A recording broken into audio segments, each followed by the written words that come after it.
খুব সকালে ঘুম থেকে উঠেছি, গাড়ি তৈরি। আজ আমাদের এক বিপদসংকুল জায়গা পার হতে হবে। অলিরাজপুর পার হয়ে মধ্যপ্রদেশে ঢুকলে বাদিকে ঝাবুয়ার জঙ্গল। শুনেছি এ পথে হঠাৎ জঙ্গল থেকে লুঠেরা এসে চড়াও হয়। ড্রাইভারকে বলে রেখেছিলাম একদম না দাঁড়িয়ে দ্রুত বেগে যেতে হবে। কুক্ষি থেকে মানবর ৪৫ কিলোমিটার আর অলিরাজপুর থেকে কুক্ষি ৪৭ কিলোমিটার। ডান দিকে বসতি, বাঁ দিকে জঙ্গল।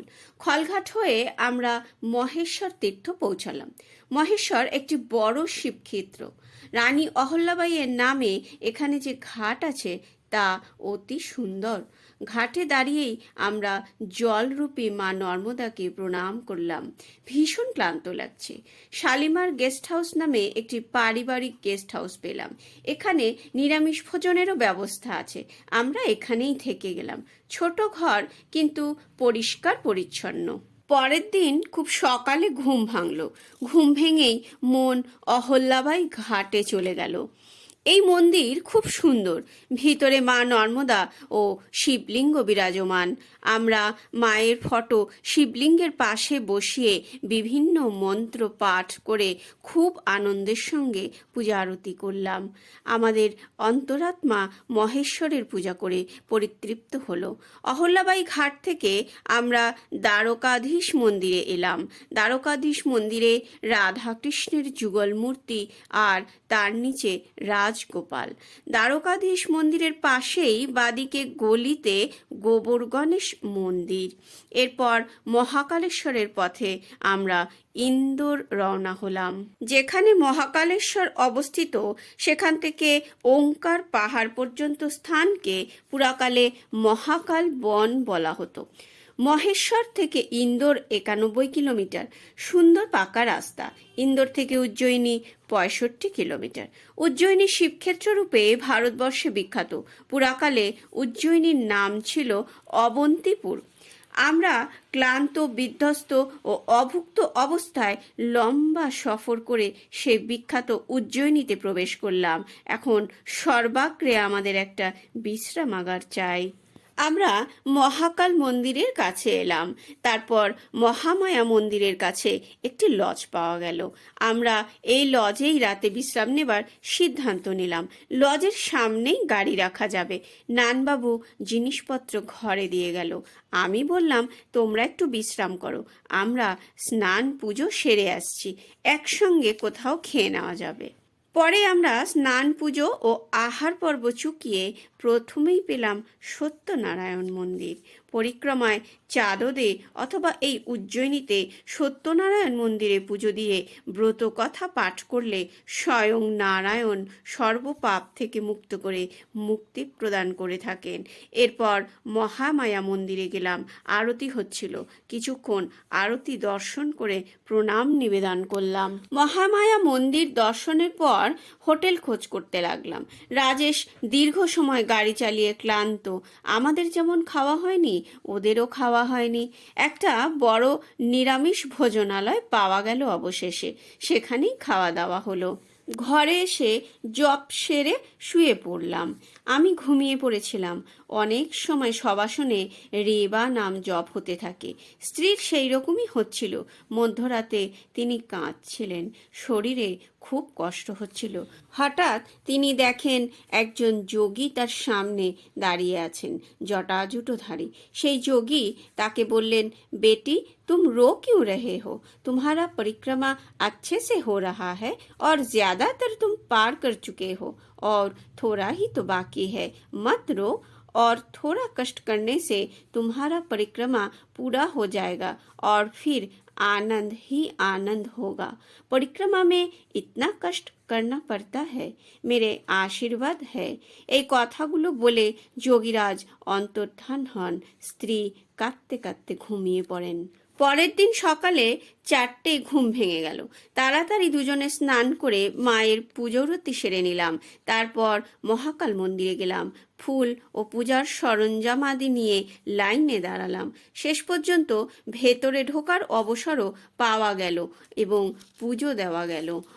অবন্তীবাসী এক ব্রাহ্মণের 4 শিব উপাসক পুত্র ছিল।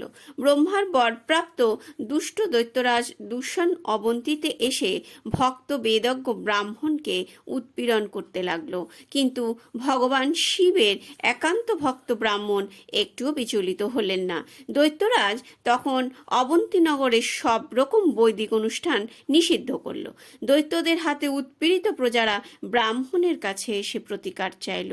ব্রাহ্মণ তাদের ধৈর্য ধরতে বলে মহাদেবের ধ্যানে মগ্ন হলেন। এই সময় দৈত্যরাজ দূষণ ব্রাহ্মণকে বন্দি করতে এলে হঠাৎ এক ভয়ানক শব্দ হয়ে মাটি ফেটে গেল এবং সেই জায়গায় এক গর্তের সৃষ্টি হলো। সেই গর্তে ভগবান শিব মহাকাল রূপে প্রকট হলেন। তিনি দৈত্যরাজকে ব্রাহ্মণের সমীপে যেতে নিষেধ করলেন। দৈত্যরাজ শিবের আজ্ঞা অমান্য করলে ভগবান শিব তখন এক হুঙ্কারে দৈত্যরাজকে ভস্ম করলেন। ভগবান শিবকে এই রূপে প্রকট হতে দেখে ব্রহ্মা, বিষ্ণু, ইন্দ্র আদি দেবতারা সেখানে এসে তার স্তুতি ও বন্দনা করতে লাগলেন। তদবধি অবন্তী নগরে তথা উজ্জয়িনীতে দেবাদিদেব শিব মহাকালেশ্বর রূপে অবস্থান করছেন। এই মহাকালেশ্বরের মহিমা সত্যিই অবর্ণনীয়। আমরা শিবের সহস্রনাম ও স্তব পাঠ করে পুজো করলাম। আমরা একে একে সকল মন্দিরগুলো দর্শন করে দাপর যুগের এক অনন্য তপস্থলী সন্দীপন মুনির আশ্রমে এলাম। যেখানে আমরা দাঁড়িয়েছিলাম সেখানে ডান দিকের বেদির জায়গায় শ্রীকৃষ্ণ, বলরাম, সুদামা ব্রাহ্মণ বসে সন্দীপন মুনির কাছে শিক্ষা গ্রহণ করতেন। তার উল্টো দিকের বেদিতে বসতেন স্বয়ং সন্দীপন মুনি। আমরা বেদিগুলি স্পর্শ করে প্রণাম জানালাম। শ্রীকৃষ্ণ, বলরাম যখন সন্দীপন মুনির আশ্রমে ছিলেন, প্রত্যহ প্রভাতে গোমতী কুণ্ডে স্নান করে সেখানকার জল নিয়ে এসে তারা কুণ্ডেশ্বরের পুজো করতেন। সন্দীপন মুনির বংশধর পণ্ডিতজি বললেন, একদিন শিব পার্বতী শ্রীকৃষ্ণের কুণ্ডেশ্বর পূজা দেখার জন্য এই মন্দিরে অবস্থান করেন। মন্দিরের অভ্যন্তরে শ্রীকৃষ্ণ, বলরাম কুণ্ডেশ্বরের পুজো করছেন আর স্বয়ং শিব পার্বতী তা দর্শন করছেন। এমন দৃশ্য দেখতে মন্দিরের বাইরে শিবানুচর নন্দী দুপায়ে দাঁড়িয়ে ওঠেন। দর্শনান্তে সেখানেই তিনি দুপায়ে দাঁড়ানো অবস্থায় মর্মর মূর্তি হয়ে যান। সে কারণে একমাত্র এই স্থানেই নন্দীকে দাঁড়ানো অবস্থায় দেখতে পাওয়া যায়। আমরা ভক্তি সহকারে কুণ্ডেশ্বরকে দর্শন করে গোমতী জলে কুণ্ডেশ্বরের পূজার্চনা করলাম। গোমতী কুণ্ডের পাশেই একটি স্বয়ংভূ শিবলিঙ্গ মন্দির আছে। জানা গেল যে একদিন সন্দীপন মুনি স্নান করে একটি বেলপাতা এখানে রেখে ধ্যানস্থ হয়ে যান। সেই বেলপাতার উপর এই স্বয়ংভূলিঙ্গ আবির্ভূত হন। এরপর স্বয়ং শ্রীকৃষ্ণ এই শিবলিঙ্গের পাশে বসে কিছু গীতার শ্লোক শোনান, যদিও তখনও গীতার আবির্ভাব হয়নি। আমরা ভক্তিভরে এই স্বয়ংভূ শিবলিঙ্গের পুজো করে কিছুক্ষণ এখানেই বসে ধ্যান করলাম। আমরা উজ্জয়িনী থেকে নেমাবর, হোশেঙ্গাবাদ হয়ে ভিরাঘাট পৌঁছলাম। নর্মদা তটের একটি বিখ্যাত তপস্থলী হল ভিরাঘাট। এই স্থান তপস্বীদের কাছে ভৃগুক্ষেত্র নামে অধিক পরিচিত। মাতঙ্গ ঋষির তপস্যা থেকে উৎপন্ন বামন গঙ্গা, নর্মদা এবং সরস্বতী নদীর সঙ্গম হওয়ার ফলে নাম হয়েছে ভিরাঘাট, অর্থাৎ 3টি নদী এই ঘাটে একসঙ্গে এসে ভিড়েছে। ভিরাঘাট সঙ্গমের কাছে সবচেয়ে ভালো হোটেল হলো রিভারসাইড হোটেল। খুব ক্লান্ত থাকায় দুপুরে স্নান খাওয়া দাওয়া সেরে অনেকক্ষণ ঘুমোলাম। সন্ধ্যার আগে নদীর দিকের দরজা খুলে নর্মদার সঙ্গমের অপূর্ব দৃশ্য দেখতে দেখতে দুজনে রেবানাম জপ করতে লাগলাম। এখানকার নৈসর্গিক দৃশ্য এমনই যে মন যেন কোথায় হারিয়ে যায়। শুনলাম এই হোটেলটি যে স্থানে অবস্থিত সেটি আগে একটি বিখ্যাত তপস্থলীর অংশ ছিল।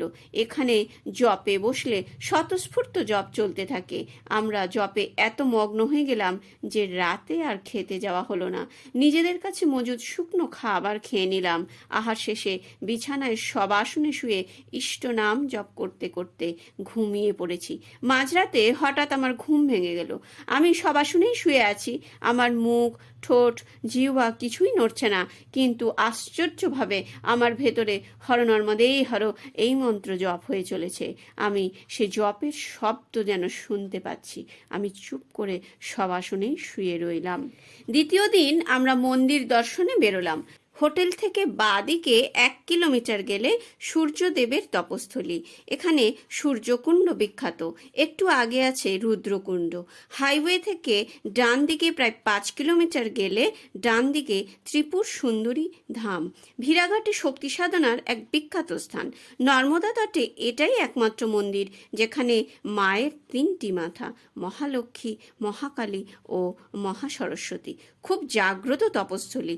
আমরা যখন পৌঁছলাম আরতি চলছে, খুব ভিড়।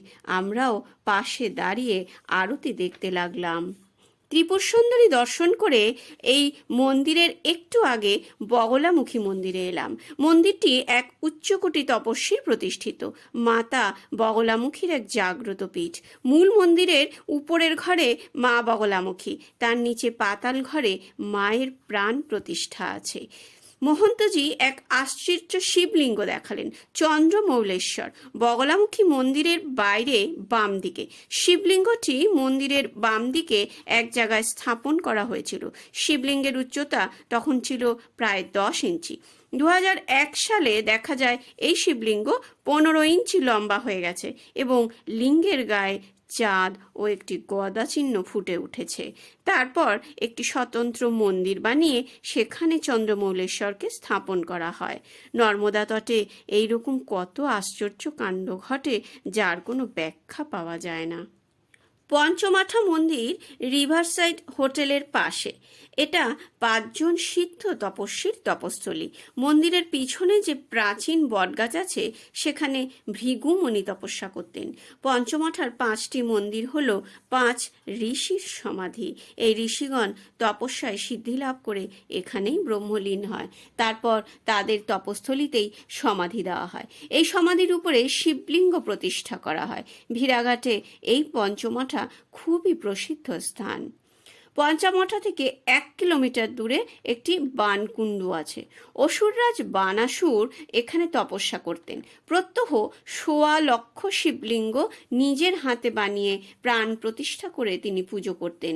তারপর ওই কুণ্ডে সব শিবলিঙ্গ বিসর্জন দিতেন। বানাসুর শিব উপাসক ছিলেন। যতদিন পর্যন্ত তিনি সিদ্ধি লাভ করেননি ততদিন তার এই পূজা চলেছিল। হাজার হাজার বছর পরে ওই মাটির শিবলিঙ্গ পাথরে পরিণত হয়ে যায়।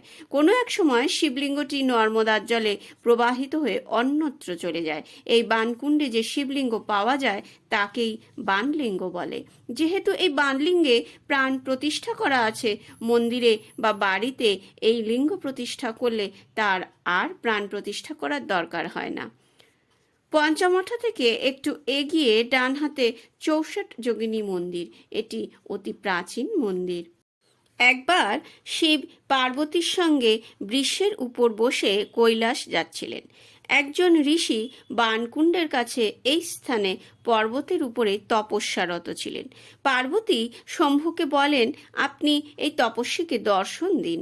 শিব তপস্বীকে দর্শন দিয়ে বলেন, তুমি কি জন্য তপস্যা করছো? তোমার কি চাই? আমি তোমার উপর প্রসন্ন, বর প্রার্থনা করো।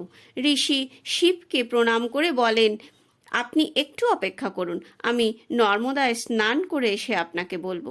শিব পার্বতী বৃষবাহনে অপেক্ষা করতে থাকলেন। ঋষি কাছেই নর্মদায় নেমে স্নান করে জলেই সমাধিস্থ হয়ে ব্রহ্মলীন হলেন। শিব কিছুক্ষণ অপেক্ষা করার পর মা পার্বতীকে বললেন, ঋষি আর আসবে না। আমি তোমার কথায় এইখানে অবতরণ করেছি, সেজন্য তোমাকেও এখানে থাকতে হবে। 64 যোগিনী তোমার সেবায় এখানে নিয়োজিত থাকবে।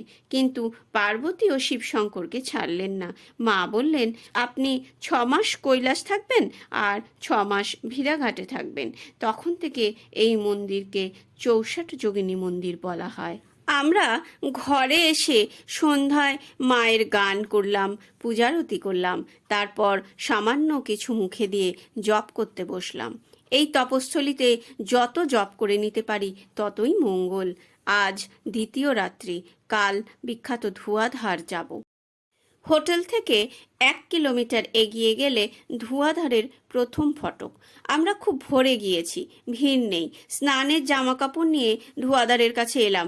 আমি একদৃষ্টে তাকিয়ে ধুয়াধারের অপূর্ব দৃশ্য দেখছি।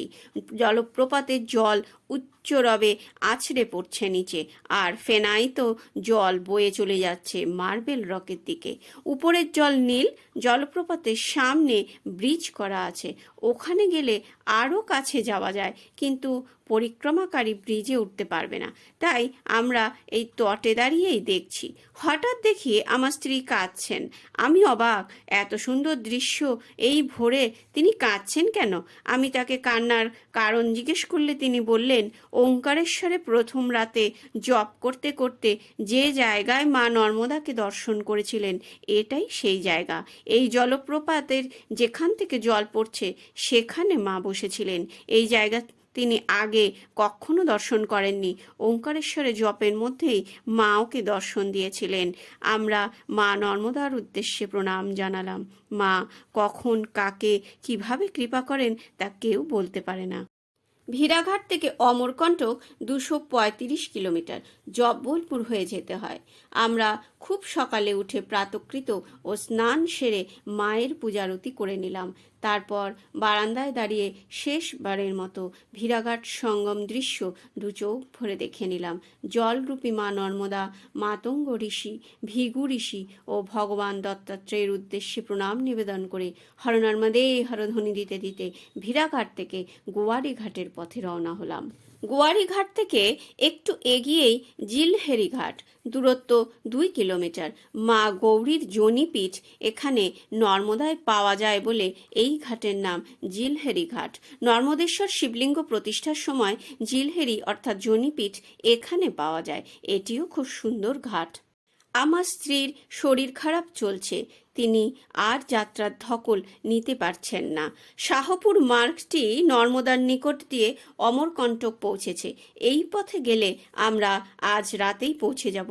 আমরা হর নর্মদে হরধ্বনি দিয়ে শাহপুরের পথ ধরলাম। এত লম্বা পথ পাড়ি দিয়ে শরীর অবসন্ন হয়ে পড়ছিল।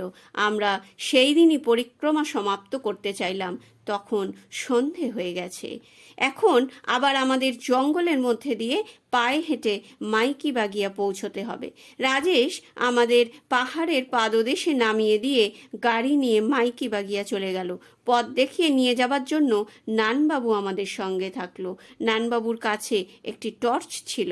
আমরা জঙ্গলে প্রবেশ করলাম। ঘুটঘুট্টি অন্ধকার জঙ্গল, উঁচু নিচু রাস্তা, কোথাও আবার জলের ধারা, নানা রকম বিচিত্র আওয়াজ, এক বিভীষিকাময় পরিবেশ। কিন্তু উপায় নেই।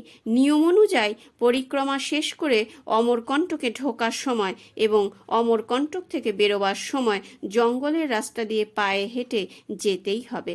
স্ত্রী আর চলতে পারছেন না, আমার পায়েও খুব ব্যথা। নানবাবু স্ত্রীর হাত ধরে টেনে টেনে নিয়ে এগোতে থাকলো। কেবল টর্চের আলোতেই যা পথ দেখা যাচ্ছে। অনেকক্ষণ চলার পর মন্দিরের আলো দেখা গেল। অবশেষে বিধ্বস্ত অবস্থায় এসে পৌঁছানো গেল মাইকি বাগিয়া। তখনও আরতি আরম্ভ হয়নি, বাঁচা গেছে। রাজেশ গাড়ি নিয়ে দাঁড়িয়ে আছে। আমরা তাড়াতাড়ি মন্দিরে প্রবেশ করলাম। ভালোভাবে পরিক্রমা পূর্ণ করে ফিরে আসতে পেরেছি দেখে মহন্তজি খুব খুশি হলেন ও আমাদের জন্য পুজোর জোগাড় করলেন। আমরা চন্দ্রদক কুণ্ডের সামনে বসলাম। পরিক্রমা সমাপ্তি পুজো হলো। আমরা মা নর্মদা ও নর্মদেশ্বরকে প্রণাম জানিয়ে আমাদের কৃতজ্ঞতা জ্ঞাপন করলাম। তারপর মৌনী বাবাকে প্রণাম করে মাতৃ মন্দিরে এলাম। মন্দিরে চন্দ্রিমা মহারাজ আমাদের জন্য অপেক্ষা করছিলেন। তিনি আমাদের নিয়ে রেবাকুণ্ডের ঘাটে এলেন। আমরা রেবাকুণ্ডে নামলাম। মহারাজ ঘাটের উপর বসে মন্ত্র পড়ে যেতে থাকলেন। আমরা রেবা সঙ্গমের জল অর্ধেক রেবাকুণ্ডে ঢাললাম, আবার রেবাকুণ্ডের জল নিয়ে পাত্র ভর্তি করলাম। মহারাজ বললেন, কোনো সময়ে এই জল ওঙ্কারেশ্বরে গিয়ে ওঙ্কারেশ্বরের মাথায় দিলে তবে পরিক্রমার পরিসমাপ্তি হবে এবং তোমরা পরিক্রমার ফল লাভ করবে। যতদিন এই জল ওঙ্কারেশ্বরে না দিতে পারছো, প্রত্যহ এই জলকে জলরূপী নর্মদা জ্ঞানে পুজো করবে। তিনি তারপর জল ও ফটো নিয়ে মায়ের আসন বেঁধে আমাদের হাতে দিয়ে আশীর্বাদ করে বললেন, তোমাদের নর্মদা পরিক্রমা এখানেই সম্পূর্ণ হলো। মা নর্মদা তোমাদের মঙ্গল করুন। হর নর্মদে হর, মা তু নর্মদে।